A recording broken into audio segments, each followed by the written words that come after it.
से करेक्टरिस्टिक्स के बिना पे एक दूसरे से डिफरेंट हैं, तो वो भी हम पढ़ेंगे। इसके साथ हमारे पास जो टू काइंड ऑफ स्लीप है उनके कौन कौन से करेक्टरिस्टिक्स हैं, उनके वो जो हमारे पास मजीद इंटरनल जो स्टेप्स हैं तो वो कौन कौन से हैं। तो ये 4 ऑब्जेक्टिव्स आज के इस वीडियो लेक्चर में हम एक्सप्लेन करेंगे। रिमेनिंग ऑब्जेक्टिव हमने बाकी वीडियो लेक्चर में एक्सप्लेन किए हैं। तो चलो स्टार्ट कर लेते हैं।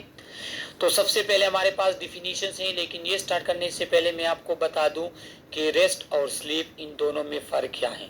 देखो, स्लीप कहते हैं नींद को।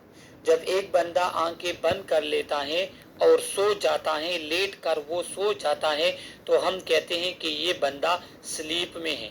लेकिन अगर एक बंदा काम करता है, उसके बाद थोड़ा सा बैठ जाता है या थोड़ा सा लेट जाता है या साइड पे खड़ा हो जाता है और कोई भी फंक्शन, अब उसकी एक्टिविटी कम हो जाती है, वो कोई भी फंक्शन परफॉर्म जब नहीं करता, तो उस कंडीशन को फिर हम कहते हैं रेस्ट। तो रेस्ट और स्लीप में कंडीशन में होता है। यहाँ पे इन्होंने दिया है कि sleep is basic human need, it is a universal biological process common to all people. Humans spend about 1/3 of their life asleep.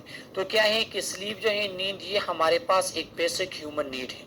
देखो, ह्यूमन की बहुत से बेसिक नीड है, खुराक पानी ऑक्सीजन, ये तो इसके साथ नींद भी एक बेसिक नीड है। अगर एक बंदा कुछ दिनों तक सो नहीं पाता तो उसको बहुत से प्रॉब्लम आना शुरू हो जाती है। क्यों? क्योंकि नींद उसकी बेसिक नीड थी और वो पूरी नहीं। सही है। अब एक ह्यूमन बीइंग जो है वो अपनी जिंदगी का तीसरा हिस्सा नींद में गुजार लेता है। किस तरह? एक दिन में 24 घंटे होते हैं और हेल्थ नॉर्मली क्या कहता है कि 7 से लेके 8 घंटों तक आपने दिन में नींद करनी है। तो एक दिन का तीसरा हिस्सा आप नींद में गुजारते हो। इस तरह पूरी जिंदगी का तीसरा हिस्सा एक नॉर्मल ह्यूमन बीइंग वो नींद में गुजार लेता है। क्यों? क्योंकि नींद इंसान की बेसिक नीड है। अब बेसिक नीड क्यों है? क्योंकि नींद जो है इसमें बहुत से ज्यादा फंक्शंस होते हैं हमारे बॉडी में, जो इस यूनिट के सेकेंड पार्ट वीडियो में मैंने एक्सप्लेन किए हैं। A sleep pattern also referred to as a sleep wake pattern is a biological rhythm that guide the body as to when it should sleep and when it should awake. तो sleep pattern किसे कहते हैं?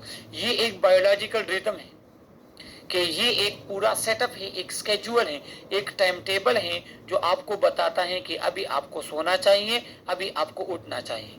देखो, अगर हम normal बंदे का daily routine check करें तो फिर क्या होता है कि जब दिन को खाना खाता है तो उसको आधे 1 घंटे तक नींद की जरूरत पड़ती है। रात को जब वो खाना खाता है, जब तारीकी हो जाती है, तो ये नेचुरल फिनोमेना है कि उसको फिर नींद आना स्टार्ट हो जाती है। तो इसको कहते हैं स्लीप पैटर्न कि दिन के हिसाब से आप कब सोते हो, कब उठते हो, ये जो पैटर्न होता है इसको कहते हैं स्लीप पैटर्न। अब कुछ लोग जिनको रात को नींद नहीं आती या जो कम सोते हैं तो उनका फिर स्लीप पैटर्न डिस्टर्ब होता है। It is one of the body's circadian rhythm and typically follow a 24-hour cycle controlling the body's schedule for sleeping and waking. तो सर्केडियन रिदम किसे कहते हैं? सर्केडियन रिदम वो रिदम जो डेली बेसिस पे हम इसको रिपीट करते हैं। इसकी मिसाल मैं आपको दूं, जब आप सुबह उठते हो आपका दिमाग फ्रेश होता है, आप एनर्जेटिक होते हो, दिन को काम कर लेते हो, दोपहर के बाद आपका बॉडी फिर वीक होना स्टार्ट हो जाती है, मतलब जो है वो आप तक से जाते हो और आप जो है आराम करना चाहते हो। तो ये क्या है कि वो एक्टिविटी जो डेली बेसिस पे चेंज होते हैं, जो कभी पीक पे होते हैं, तेज होते हैं, फिर स्लो होते हैं, फिर वीक होते हैं, फिर खत्म हो जाते हैं, तो इनको कहते हैं सर्केडियन रिदम। आज सुबह आप एक्टिव थे, तरोताजा थे, पूरा दिन आपने काम किया, दोपहर के बाद आप थोड़ा जो है क्या हो जाओगे, वो आपकी एक्टिवनेस उतनी नहीं रहती, रात को आप सो जाते हो, सुबह फिर आप एक्टिव उठते हो, तो इनको कहते हैं सर्केडियन रिदम। और स्लीप भी हमारे पास इस सर्केडियन रिदम का एक हिस्सा है। यहाँ पिक्चर के थ्रू उन्होंने दिखाया भी है और बताया भी है। ये हमारे पास क्या है? ये हमारे पास सर्केडियन रिदम में। देखो, 6 बजे जब बंदा उठ जाता है तो क्या होता है कि ब्लड प्रेशर आपका शार्प होगा, मेलाटोनिन सेक्रेशन आपकी स्टॉप हो जाती है क्योंकि वो तारीकी में पैदा होती है। सही है।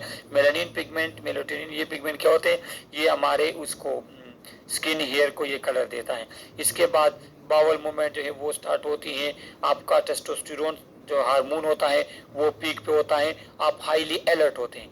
12 बजे तक। 12 बजे के बाद क्या होता है, बेस्ट कोऑर्डिनेशन, आपका रिएक्शन फास्टेस्ट होता है, कार्डियोवास्कुलर मस्कुलर एक्टिविटी आपकी यहाँ पे ज़्यादा होती है, ये जो 17 हार्स जब गुजर जाते हैं। सही है, ये क्यों, इसलिए तो इस टाइम पे लोग खेल वगैरह की तरफ जाते हैं, एक्सरसाइज वगैरह भी करते हैं, तो वो इसलिए कि यहाँ पे आपकी एक्टिविटी हाई होती है, मस्कुलर एक्टिविटी। ब्लड प्रेशर आपका हाई होगा, टेम्परेचर आपकी बॉडी का हाई होगा।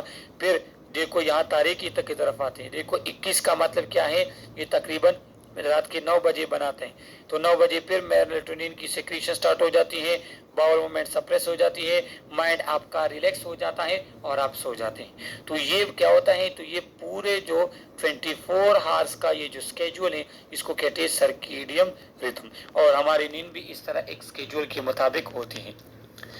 Proper sleep and rest are important for patient and may be interrupted because of pain, fear, stress or side effect of medication and necessary treatment. क्या होता है कि देखो आगे जाके हम इस यूनिट के सेकंड वीडियो में हमने एक्सप्लेन भी किया है कि नींद में क्या होता है कि इंसान की रिकवरी होती है, ह्यूमन बॉडी की रिकवरी होती है नींद के दौरान, उसके सेल्स बनते हैं, उसके जो है वुंड जख्म वगैरह ठीक होते हैं। तो क्या होता है कि हमारे पास एक पेशेंट को क्या होते हैं, स्लीप और रेस्ट की इंतहाई ज़्यादा ज़रूरत होती है, लेकिन वो हॉस्पिटल माहौल की वजह से, उसकी बीमारी के स्ट्रेस की वजह से, वहाँ की वो जो मेडिसिन यूज़ करता है कभी कभार उसकी वजह से, या वो उसको तकलीफ होती है, पेन में होता है, उसकी वजह से उस पेशेंट का स्लीप और रेस्ट इंटरप्ट हो सकता है। तो ये यूनिट हम पढ़ते इसलिए हैं कि हमें पता चले कि कौन से फैक्टर से किस पेशेंट का स्लीप इफेक्ट होता है और